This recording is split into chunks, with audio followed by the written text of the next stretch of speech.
பாஸ்கா காலம் 6வது ஞாயிறு. நற்செய்தி பகுதி பிரிவு 14, அருள்வாக்குகள் 23 தொடக்கம் 29 வரை. அசிசி புனித பிரான்சிஸ் கடவுள் மனிதனில் வசிக்கிறார் என்ற கோட்பாட்டை தீவிரமாக ஆதரித்தவர், போதித்தவர், வாழ்ந்து காட்டியவர். இந்த கோட்பாட்டில் உறுதி கொண்டு வாழ்ந்ததால் தன்னிடம் வந்த, தான் சந்தித்த அனைவரையும் சமமாக அன்பு செய்தார். அவர்கள் சமூகத்தின் எந்த நிலையில் இருந்தாலும் அவர்களை சமமாக அன்பு செய்ய தூண்டியது கடவுள் எல்லா மனிதரிலும் வசிக்கிறார் என்கின்ற கோட்பாடுதான். ஒரு நாள் கடவுள் மீது அன்பு கொள்ளாத ஒருவரை சந்தித்தார். அவர்கள் இருவரும் நடந்து செல்லும் வழியில் பார்வையற்ற, முடக்குவாதம் கொண்ட ஒருவரை சந்திக்க நேர்ந்தது. அப்போது பிரான்சிஸ் அந்த பார்வையற்ற மாற்றுத்திறனாளியிடம் கேட்டார், நான் உனக்கு பார்வையையும் உனது கால் கைகளையும் சுகமாக்கினால் என்னை அன்பு செய்வாயா என்று கேட்டார். அதற்கு அந்த மாற்றுத்திறனாளி அவரிடம், ஐயா, அப்படி நீங்கள் என்னை குணப்படுத்தினால் நான் உங்களை அன்பு மட்டுமல்ல, என் வாழ்நாள் முழுவதும் உங்களுக்கு அடிமையாக இருந்து பணிபுரிவேன் என்றார். கடவுளை அன்பு செய்ய மாட்டேன் என்று சொன்னவரிடம், பாருங்கள், பார்வையும் உடல் ஆரோக்கியத்தையும் தருவேன் என்றவுடன் என்னை அன்பு செய்வேன் என்று சொல்கிறான்.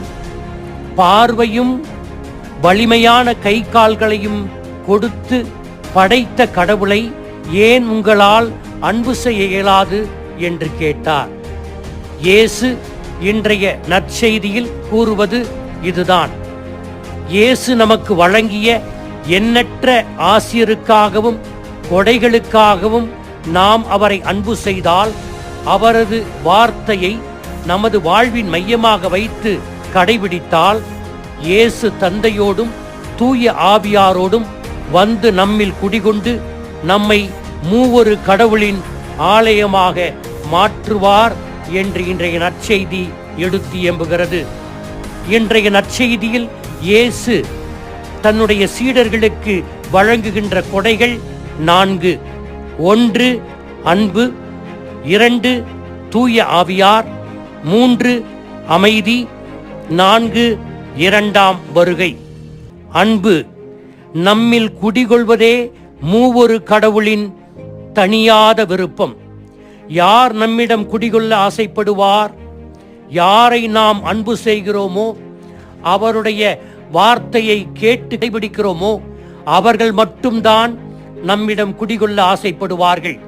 எனவே இயேசு சொல்லும் வார்த்தை அனைத்தும் தந்தையுடையது.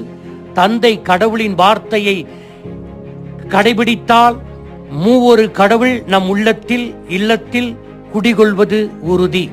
2. தூய ஆவியார்.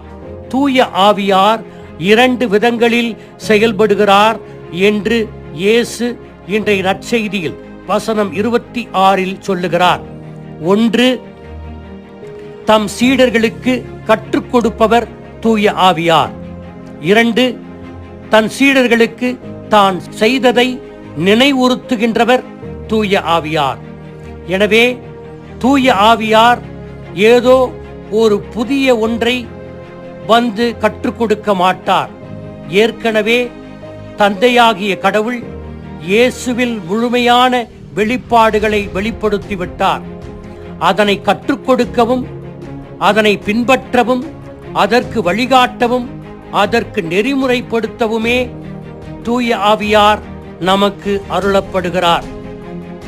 எனவே தூய ஆவியார் சீடர்களுடைய சிந்தனைகளை, புரிதல்களை ஆழப்படுத்துவார். 3. அமைதி. பிரச்சனைகளை எதிர்கொள்ளும் போது பயத்தை, பதட்டத்தை போக்கி வலுப்படுத்த சீடர்களுக்கு அமைதியை அருளுகிறார் இயேசு. அணுகுண்டை கண்டுபிடித்த ஆல்பர்ட் ஐன்ஸ்டைன் குழுவிடம் ஒரு கேள்வியை செய்தியாளர்கள் தொடுத்தார்கள். நீங்கள் அணுகுண்டை கண்டுபிடித்திருக்கிறீர்கள், அந்த அணுகுண்டையே அழிக்கும் வேறு ஏதாவது உண்டா என்று கேட்க, ஆம் உண்டு, அதுதான் அமைதி என்று சொன்னார். ஷாலோம் என்ற வார்த்தை சண்டை இல்லாததை மட்டும் குறிக்கின்ற ஒன்று அல்ல, மாறாக ஒரு சமூகத்தின், ஒரு தனிப்பட்ட நபரின் முழுமையான நல்வாழ்வை குறிக்கிறது.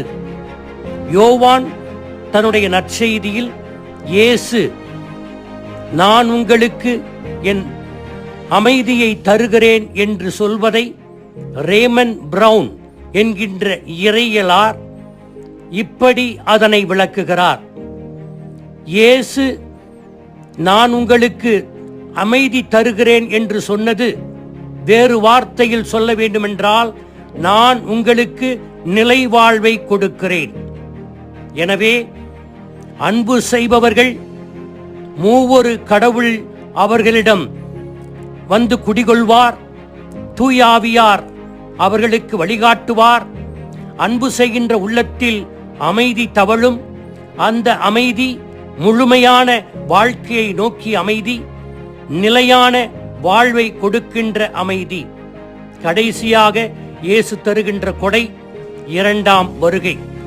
எல்லாம் சரியாக தன்னுடைய இலக்கை அடைகின்ற போது இயேசு வருவார் என்பதனை நமக்கு சொல்லுகிறார். எனவே அன்போடு வாழ்வோம், தூய ஆவியார் வழிநடப்போம், அமைதியில் குடிகொள்வோம், இரண்டாம் வருகைக்காக நம்மை தயாரிப்போம். ஆமீன்.